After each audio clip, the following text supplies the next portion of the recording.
Hey guys, দেখুন এই আখ গাছগুলো আমার একটা ড্রামে কত আখ হয়েছে দেখুন। এটা দেখে হয়তো ভাবছেন যে নিচে আছে, না এটা ছাদে আছে।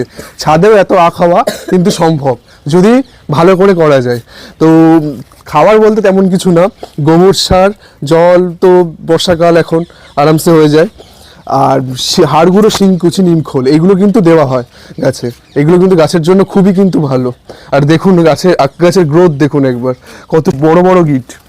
এইগুলো বেশি ভালো লেগেছে আমার, টেস্টও খুব ভালো। এটাও মিষ্টি, দুটোই মিষ্টি। দেখুন কত আখ হয়েছে এই আখ গাছের পাশাপাশি। এখানে একটা ড্রামে দেখুন আবার এখানে ফুল গাছ হয়ে গেছে বর্ষায়, এটা তুলে দেবো আমি এখান থেকে। আবার এটা কুমড়ো গাছ না লাউ গাছও হয়েছে, জানি না কী গাছ, আপনারা কমেন্ট করে বলবেন এটা কুমড়ো না লাউ গাছ। তো দেখুন এই যে পাতাগুলো হয় আখ গাছের, এই পাতাগুলো কিন্তু আমাদেরকে একটু পরিষ্কার করে রাখতে হবে, তাহলে গাছটাও ভালোভাবে হবে, রোদও পাবে, আর জায়গাটা বেশি ঘিঞ্চি হবে না বা হবে, পরিষ্কার করে রাখতে হবে। দেখুন এখানে দেখুন এই যে আখের যে এগুলো আছে, এগুলোকে আমাদেরকে পরিষ্কার করে রাখতে হবে, তাহলে আরও ভালো আখের গ্রোথ হবে। বর্ষাকালে কিন্তু আখের গ্রোথটা দেখুন আরও কিন্তু খুব ভালো হয়। এই দেখুন কত আখ হয়েছে।